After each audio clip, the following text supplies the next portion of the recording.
Muito bem, gente, começa mais um comentário da lição jovem. Chegamos aí na 13ª edição, né, dessa temporada nossa aqui, que estamos falando sobre imortalidade da alma, um conceito bem anticristão, posso dizer assim. Apesar da maioria dos cristãos acreditarem nessa questão aí de alma fora do corpo e tal, nós, adventistas, não cremos dessa maneira, né? E tem me ajudado, tem sido meu parceiro, ele, né, que não é um imperador, mas reinou a noite inteira hoje. Como foi isso? E aí, meu amigo? Tudo certo Passou contigo? mal aí ou não? Passei mal. Mas é mais a gastrite, né? Daquela gastrite, aquela azia e tal. Mas tá tudo bem agora, já tô melhor. E aí, você está bem? Cara, então, fui transferido, Transferido aí para um outro distrito pastoral. Pra alegria do pessoal de Caieiras, né? Pode ser. Alegria de um, tristeza de outro, né? Não é? Eu me despedi do meu povo aqui, né? E Sim. falei assim que eu estava em Caieiras, agora eu vou para Monte Azul Paulista, né? Então eu tô subindo na vida. Tô subindo na vida. Muito bem. Rapaz, e vou cuidar ali de 7 igrejas, né? É um desafio tremendo, né? Mas estamos aí, né? A nossa transferência foi mais um pedido aí de saúde, né? Por questão de saúde e tal. Mas, rapaz, ser transferido não é fácil, né? Fica um pedacinho do nosso coração aqui, né? Com certeza. E você, permanece aí? Não tem novidades? Como tá? Ainda nada de novidades, estamos aguardando. Rapaz do céu. Já sai de férias, né? Você sai de férias, né? Já vamos sair de férias. Já estamos de férias, na verdade, né? Quando sair esse episódio. Quando sair esse episódio, né? É verdade. Nós estamos gravando aqui para spoiler do pessoal dia 8, né? E eu nem sei que dia que vai cair a lição, é do dia 23... Do dia 17 e 23, Então, aqui a gente não sabe, ó, se o Brasil foi campeão. Se foi, coloca aqui, viu? Porque nós aqui... Não foi ainda, porque é dia 18 que é a final, né? Tá, sim, é verdade. Se a pessoa então vai ser lançado no sábado esse episódio e amanhã é a final. Se o Brasil vai estar na final, a gente não sabe. Verdade. Boa. Então, rapaz, olha só, né? Somos viajantes do passado, não sei se existe isso. Do passado. Já começou filosofando na lição sobre filosofia. Cara, não. Essa lição é top. Foi top, né? E será top para você que está estudando, né? Mas sem enrolação aí, mano. Pede a bênção de Deus pra gente poder orar, estudar. Vai lá.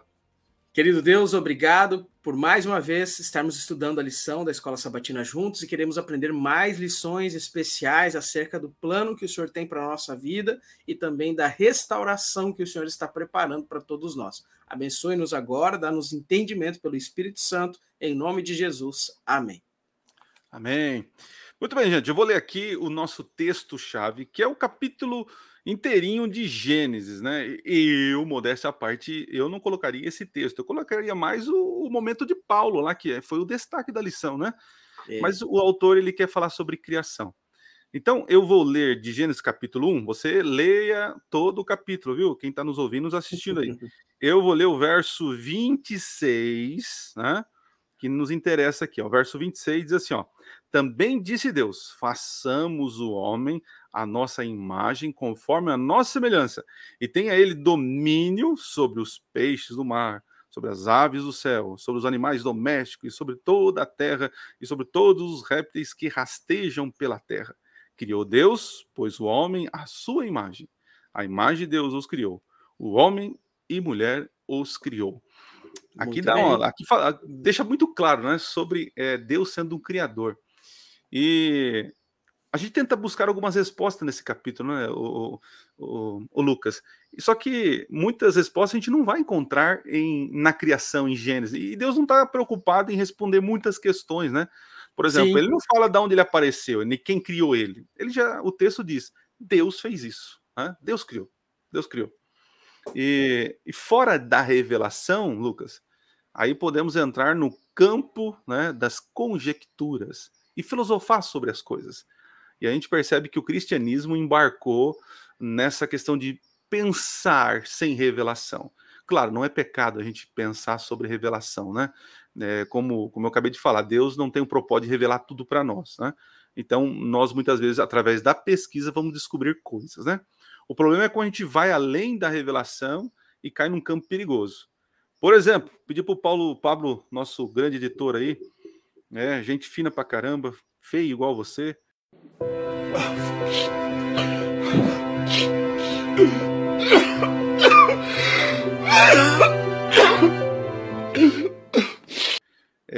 Coloca a tirinha para nós. E Lucas, você que é um pensador aí, que disse que a morte acaba com a nossa vida, né? Falando dos bastidores aqui. A morte acaba com a vida da gente. A vida... Filosofia profunda. Frase. Coloca aí embaixo, pastor Lucas. Cara, então, que é esse negócio aqui, mano? É uma comparação entre duas teorias que não têm compatibilidade. Hoje as pessoas tentam fazer compactuar a filosofia grega com a revelação das Sagradas Escrituras. Aliás, há aqueles que dizem que o mesmo Deus que revelou as Sagradas Escrituras para o povo dele, os israelitas, foi o Deus que revelou as coisas para os filósofos gregos, e aí eles tentam fazer uma mescla, né? Eles são até cita alguém aqui que é o Filo de Alexandria, que era um judeu, né, da época próxima ali à época de Cristo, que também fazia essa mesclagem, né, essa mistura de filosofia grega com a palavra de Deus. E aqui tem Sócrates dizendo assim, o corpo não é importante, o que é importante é a alma imortal que vive para sempre. E aí Sócrates está morto, né? E Jesus, os mortos ressuscitarão com um corpo imortal e incorruptível. Jesus está vivo. O ápice da existência para Sócrates era a morte, que daí era o momento que a alma ia se libertar, né? A gente vai falar mais sobre isso. Mas para Jesus, o ápice não é a morte, o ápice é a ressurreição, é a vida com o corpo, não sem o corpo. Então é um contraste muito claro que, como eu falei, não tem como compactuar os dois pensamentos. Ou Jesus está certo, ou Sócrates está certo. Né? É isso aí. O que você pensa aí, Adriano? Não, eu vejo aqui nessa tirinha, assim, que parece aquele meme da Tramontina, corte certo, tal. Porque o fato de o Sócrates filosofar da morte, blá, blá, blá, mas tá morto, tá fedendo lá, nem tem vestígio dele, sei lá, né? E o nosso Cristo tá vivo. Isso, cara, então tira qualquer argumento, sabe? Tá entendendo? Argumento furado. Filosofia é importante, nós cristãos usamos, né? Até o termo cosmovisão, né? Isso é um termo filosófico, né? Filosofia é importante para nós, né? Mas quando a gente ultrapassa aquilo que foi revelado, aí é perigoso, né? Bom, falando de filosofia, a gente tem a lição aí. O Paulão foi lá para a terra dos gregos, né? E chegou, assim, chegando, né? Interessante, né? O melhor discurso é aquele que pode ser ouvido. Porque você pode ter o discurso mais bonito no papel, mas se ninguém te ouve, irrelevante. Entende? Verdade. Paulo tinha uma mensagem, Lucas, poderosa. É poderosa. O evangelho é o poder de Deus, como dizia ele, né? Só que se as pessoas não ouvir, né? Não sei, não faz, né? Até tem uma frase muito conhecida, né? Que muito tempo usei nos meus sermões. Se você usou também, me perdoe por falar isso, viu, Lucas, né? Pregue o evangelho em todo momento, se possível, ou use palavras. É bonito. Só que o evangelho, se não for falado, né, se não for raciocinado, se não for, de alguma forma, questionado, absorvido, o evangelho não terá efeito. Né? Não é só por um testemunho que a pessoa será convertida. Né? A pessoa precisa ouvir. Né? Deus não chama testemunhas mudas. Então o evangelho precisa ser falado. Então Paulo podia chegar no Areópago, né, como uma roupa, um terninho, né, o crente, né, e andar, desfilar no meio do povo grego, os outros iam falar assim, ele é diferente. Ponto final. Mas Paulo não queria apenas ser visto, ele queria ser ouvido. E quais as técnicas ele usou, Luquinhas? Diz para nós aí. A técnica que ele usou é aquela que ele mesmo cita, né, de se fazer de judeu para com judeus, de gentil para com gentios. Paulo ele era muito estratégico em sua obra de pregação do evangelho. Então, quando ele vai se aproximando de Atenas, ele já vai observando tudo ao redor. E até legal, eu me lembro, Eu me lembro da época de comportagem, né, Adriano? Que a gente ia visitar as pessoas, e aí você ia tentando olhar alguma coisinha que você pudesse pegar um gancho para falar assim, olha, que bonitos, aqueles meninos ali são seus filhos na foto, né? E a gente ia pegando algum contexto para despertar a atenção da pessoa, para conseguir ali iniciar uma conversa e quem sabe, fazermos novos clientes, né? Agora, Paulo, nessa missão que ele tinha, ele era muito observador, muito inteligente e muito estratégico. E aí Paulo observa, vê todos os deuses que eles têm lá em Atenas, aquele monte de altar, e observa aquele altar ao Deus desconhecido, que todo mundo sabe, e ele consegue ali, de maneira, com certeza, miraculosa, uma providência divina, ir até ao Areópago, ali defender a fé cristã. Todo mundo, os filósofos, as pessoas mais inteligentes da época, pararam para ouvi-lo, né? E um outro fator que me chama a atenção, Adriano, da fala de Paulo e da estratégia que ele usava, que até ontem uma pessoa falou assim para mim, em relação ao livro de Enoque, né? Porque o livro de Enoque é assim inspirado, Judas cita o livro de Enoque no livro dele, né, na Bíblia. O fato de um autor cristão citar algum trecho de algum livro não quer dizer que ele está validando tudo que a pessoa escreveu. Claro. É apenas uma citação específica, né? E Paulo faz uma citação de Epimênides, que era um filósofo conhecido deles, né? Nele vivemos, nos movemos e existimos. É óbvio que Epimênides não estava falando do Deus de Abraão, de Isaac e de Jacó. Mas o que o Paulo faz? Ele retira ali um trecho e aplica aquilo da maneira correta. Então, Paulo ele foi muito estratégico ao conseguir, através de brechas que haviam no pensamento ali filosófico, para conseguir levar o evangelho. É tipo o que os missiólogos hoje fazem com o Corão, né? Pegar algumas passagens ali do Corão que dão margem para a gente conseguir entrar com o evangelho para conquistar os muçulmanos para Cristo. Isso é importante, né, Adriano? Saber contextualizar, né? Sim, veja que quando Paulo fala assim, me fiz de grego para ganhar os gregos, né? Ele pode ter se vestido como grego, para não ser esquisito, né? Porque se vestir como um crente em certas situações, você vai trazer mais constrangimento do que testemunho, né? Testemunho. Então, assim, Paulo, ele poderia até se parecer, né? Se parecer com os da sociedade, mas ele não pensava, não se comportava, não falava como as pessoas, entende? Então, você jovem que está nos assistindo, não seja imprudente, né? E querer ser diferente e esquisito, né? Mas com seus amigos, né? Fale, testemunhe, né? Fale do que você crê, né? Não precisa praticar aquilo que eles praticam. Eu quero alcançar o meu amigo, né? Então, você começa a frequentar lugares que você não crê que é saudável. Você acaba bebendo, comendo, fazendo coisas que não é agradável só para poder estar próximo, né? Paulão não fez isso, e não é recomendação de Cristo, né? Cristo, ele se misturava com as pessoas, mas ele não praticava o que as pessoas praticavam, né? Jesus, ele andava com pecadores, mas ele não era um pecador. Olha que interessante, né? E essa estratégia é fantástica, né? E eu sempre tenho dito, né? O evangelho, ele será poder de Deus e relevante, ele já é, mas quando as pessoas ouvirem, porque se elas não ouvirem, não tem sentido.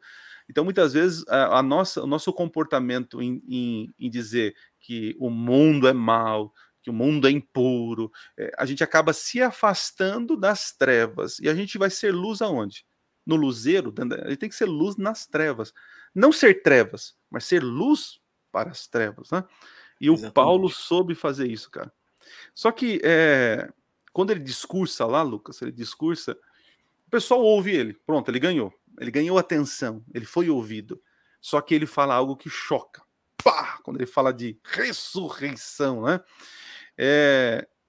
E parece algo que não combinava com a filosofia da época, né?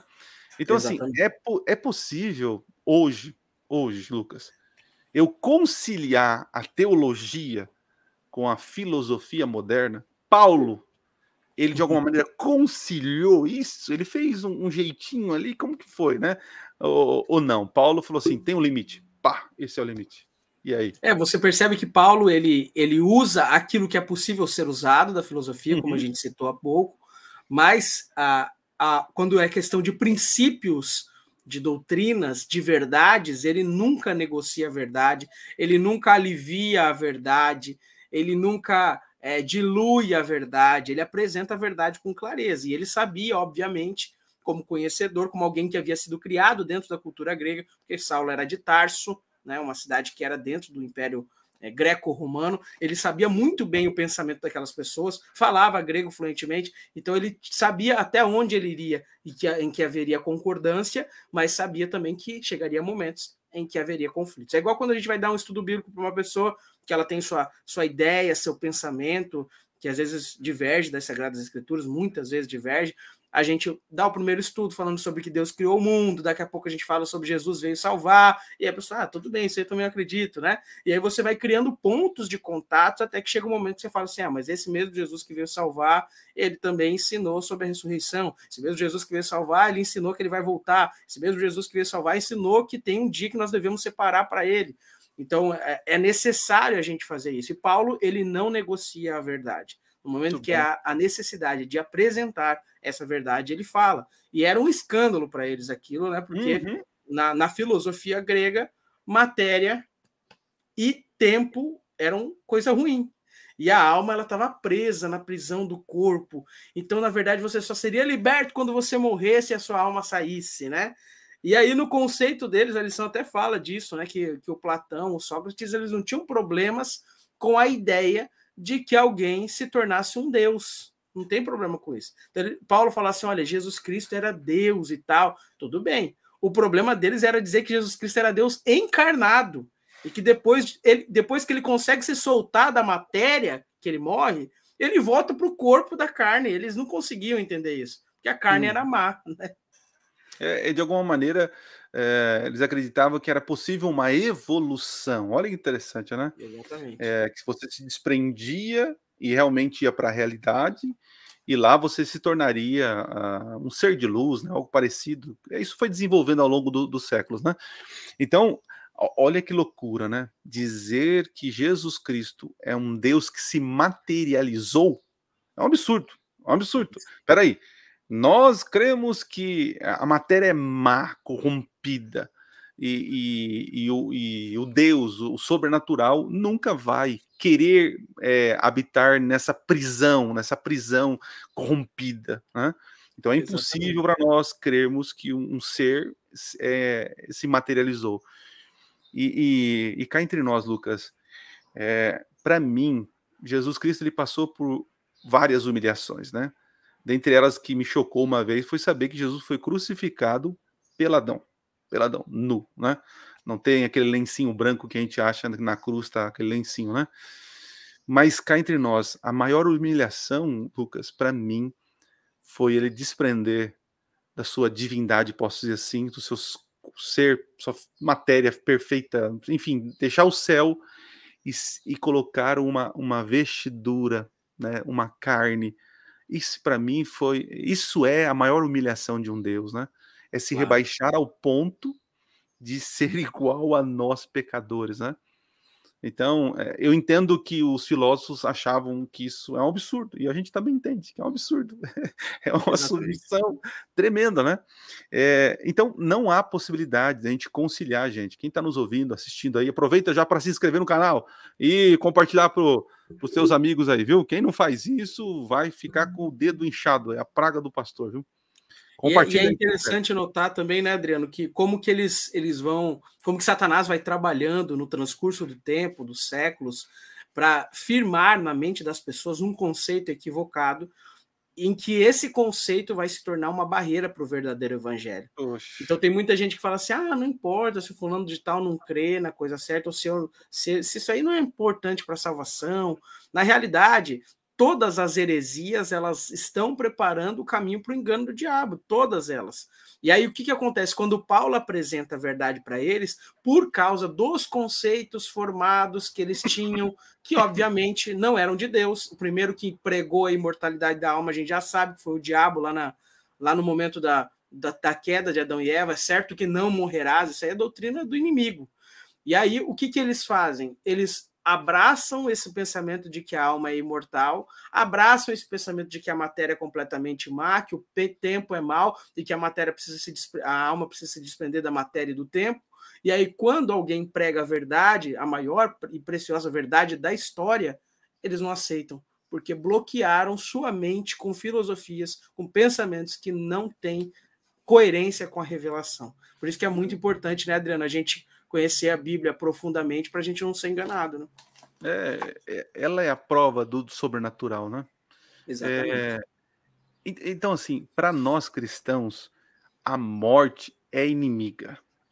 Entenda isso.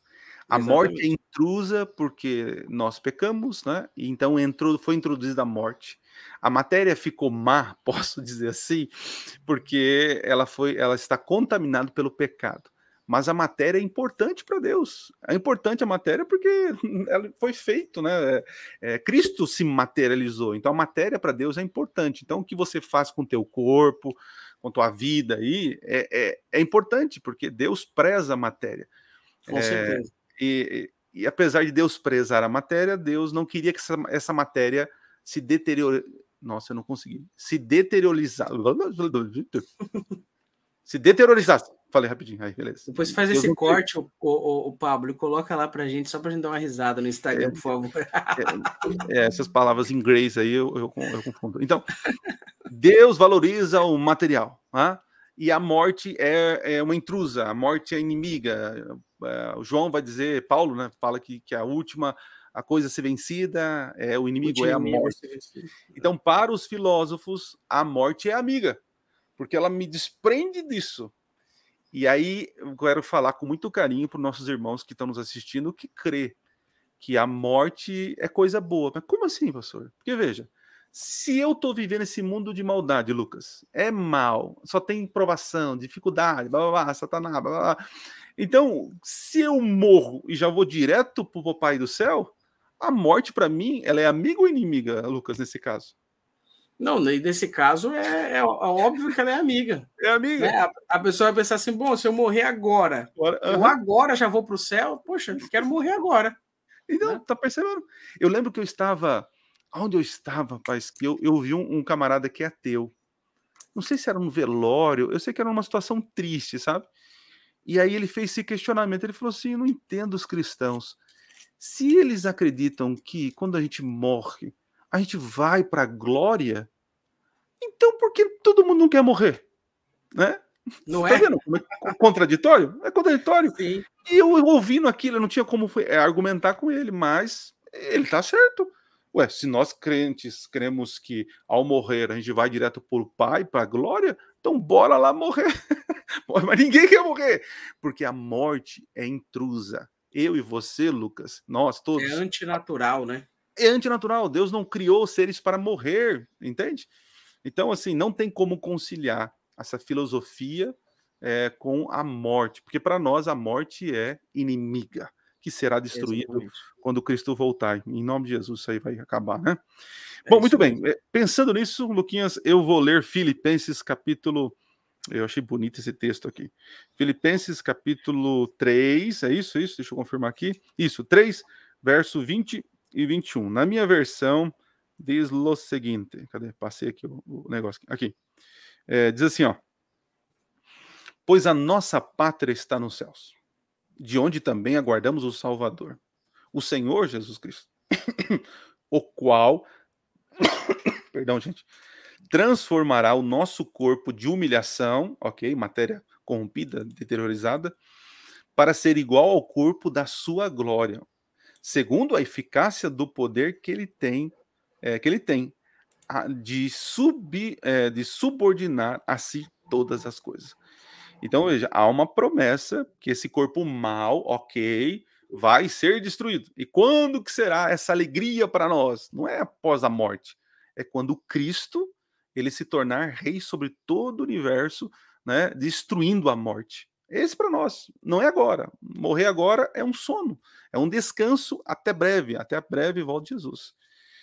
E você, Luquinha, o que tem para nós aí? É isso mesmo. Eu vou citar aquele texto muito conhecido de João, capítulo 1, verso 14, que o Verbo se fez carne e habitou entre nós, cheio de graça e de verdade, e vimos a sua glória, glória como do unigênito do Pai. Isso, de fato, era um escândalo para os gentios, porque o grande Deus decidiu se tornar humano. E para eles, essa era uma ideia que não era possível ser concebida. Mas Cristo decidiu habitar aqui na Terra em corpo humano, se tornar um de nós, viver entre os seres humanos, morrer a nossa morte e ressuscitar num corpo, não sem corpo, mas num corpo glorificado. E o que eu acho mais interessante, né, Adriano, é que nessa verdade gloriosa bíblica, desse dom que Deus nos deu através do grande sacrifício de Jesus, é que Jesus Cristo reterá para sempre a humanidade. Ou seja, foi um sacrifício que vai durar a eternidade inteira. Jesus mantém ainda a sua humanidade.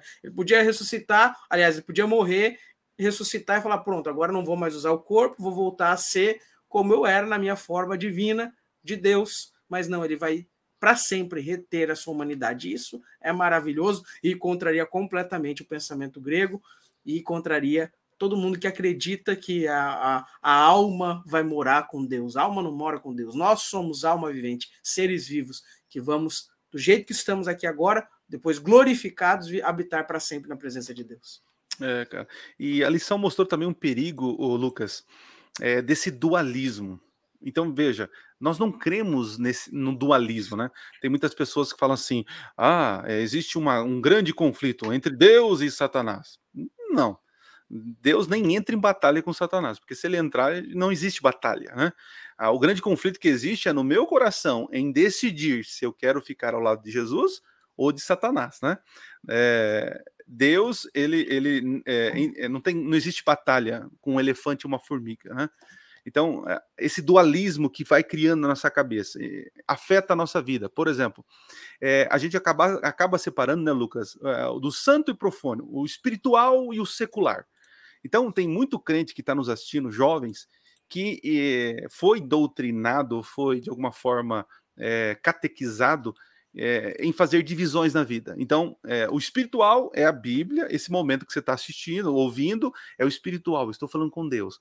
Mas no meu trabalho, não, peraí, trabalho é trabalho, né? Quando eu vou à igreja, quando eu estou estudando a Bíblia, quando eu estou pregando o evangelho, é espiritual, eu estou orando, é espiritual, mas eu estou namorando com a minha namorada, não é espiritual, não, é diferente, né? Não, eu estou passeando de férias, não, é um momento meu de lazer. E essa filosofia de dualismo, Lucas, que separou o corpo da alma, né? Criou é um efeito dominó, você percebeu, Lucas? Que lá atrás, quando dividiu o ser humano, porque nós queremos que o ser humano é íntegro, nós somos espirituais, toda a nossa vida é espiritual, né? Até você comentou esses dias dos irmãos, dos jovens, pastor, orem pela minha vida espiritual.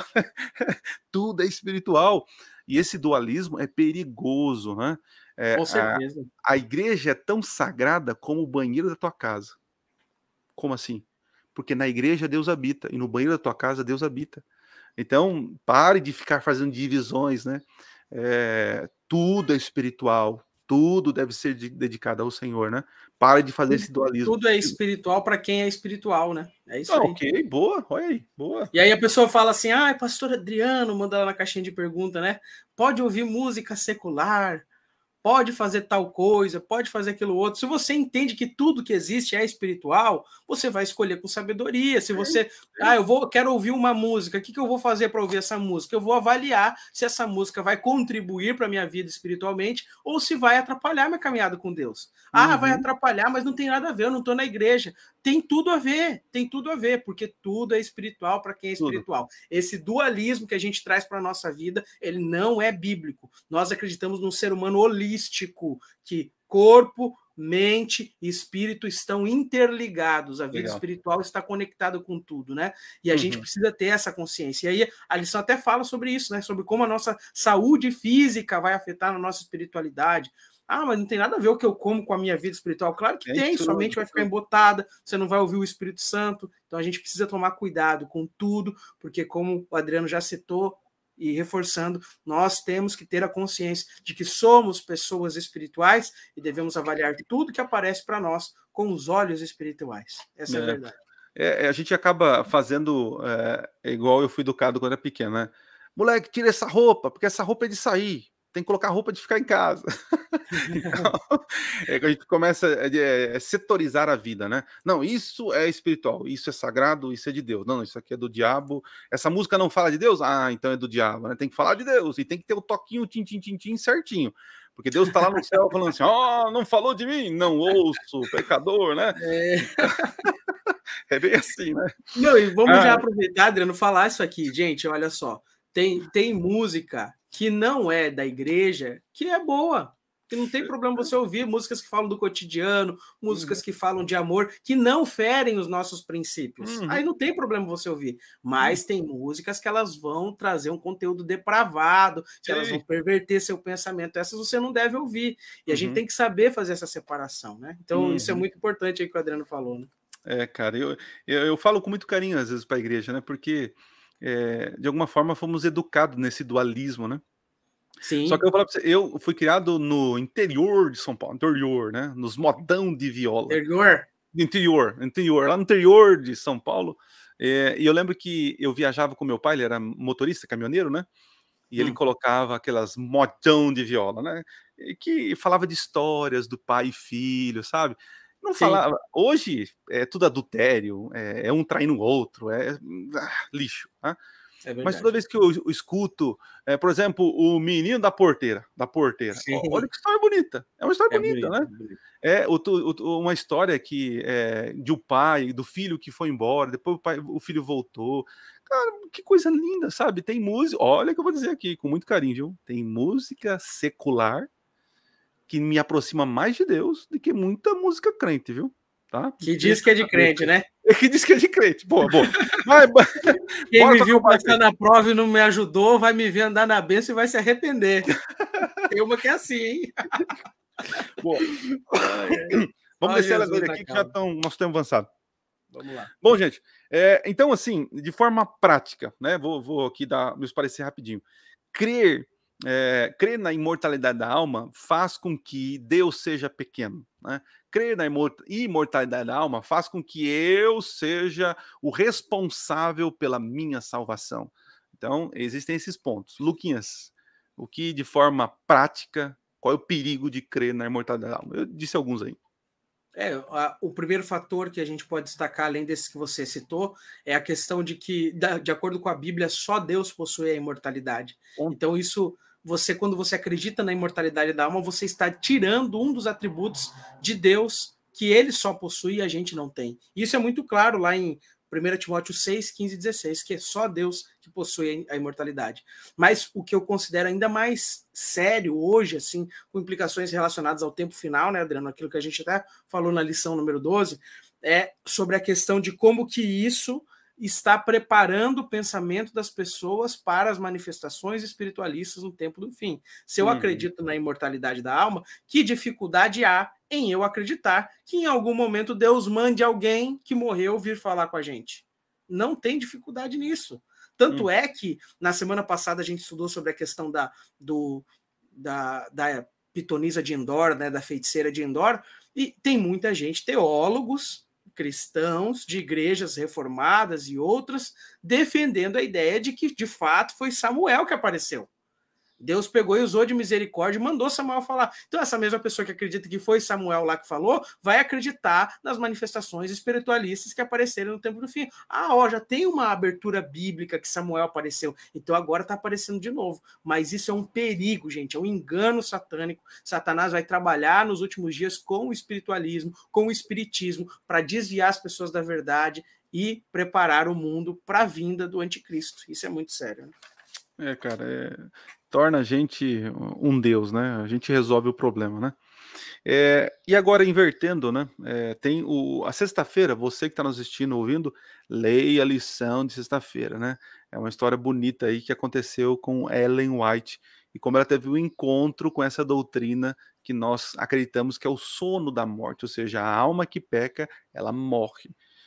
Ela descansa, ela fica no sono da morte até então ser julgada com a volta de Jesus, condenada então à morte eterna, que é a segunda morte. Enfim, crendo de maneira prática, o que traz de benefício eu crer nisso? Primeiro, eu jogo para Deus a responsabilidade, porque se eu creio que ele é a ressurreição e a vida, é ele que me trará de volta à vida. Então está nele o meu refúgio, está nele a minha crença, né? Outra coisa, o fato de Jesus ter ressuscitado, o fato de Jesus ter ficado na tumba e ter ido só depois da ressurreição para o céu, isso mostra que comigo não será diferente com você, né, Lucas? Se Jesus, ele descansou e depois ele ressuscitou com o corpo dele, mas glorificado, e então ele foi ao Pai, por que eu vou direto ao Pai sem a ressurreição, né? Então, eu vejo assim que há uma coerência, há uma prudência e há, de alguma forma, uma manifestação de fé, crer no sono da morte, porque é Deus que vai resolver essa situação, né? Exatamente. Você, como e o que a gente entende é a redenção, né? Deus criou matéria perfeita. Hoje nós sentimos os efeitos negativos do tempo por causa do pecado. Então o tempo que existe não é mal o tempo. Deus estabeleceu os meios de nós contarmos o tempo.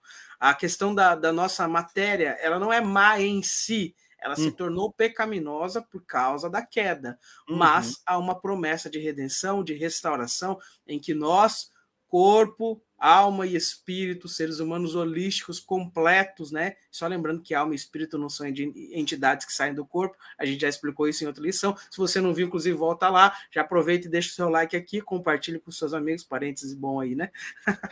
E aí a gente precisa ter essa consciência de que nós somos seres completos e que Deus nos restaurará completamente para vivermos para sempre com Ele na glória. E louvado seja o nome dele por isso, né, Adriano? Amém.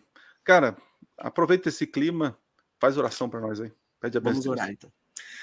Querido Deus, muito obrigado mais uma vez por este estudo da lição, que o Senhor nos ajude a entendermos que não há dualismo na vida do cristão, que nós somos cristãos, que tudo que nós fazemos deve ser para honra e glória do teu santo nome, e que nós saibamos, Senhor, discernir aquilo que vai ser bom para a nossa caminhada contigo e aquilo que vai ser ruim.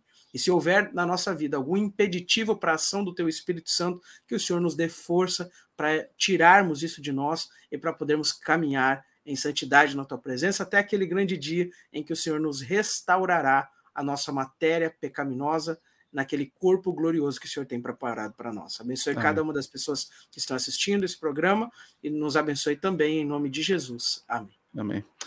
É isso, gente. É isso aí. Era para ser a última lição, a 13ª, mas essa lição tem a 14ª. Então nós vamos gravar ainda a 14ª, tentando aí um convidado especial, né? Mas se você que está assistindo, nos ouvindo, quer que a gente continue, que eu falo que você está dando trampo, viu, Lucas? Tá. Não pelo estudo em si, mas a agenda, né? O seu ritmo de trabalho, para poder. Nós estamos gravando aqui cedinho, né? Para poder contribuir, né? Então, se vocês querem que a gente continue, coloca nos comentários aí, pô, continua. Tá? Se tiver aí 1000 comentários, aí a gente continua. Oh, isso aí. Luquinha, obrigado, viu? Valeu, gente. Valeu, viu? Deus abençoe vocês aí. Fomos agora. Fomos. Pô, eu sempre falo fomos.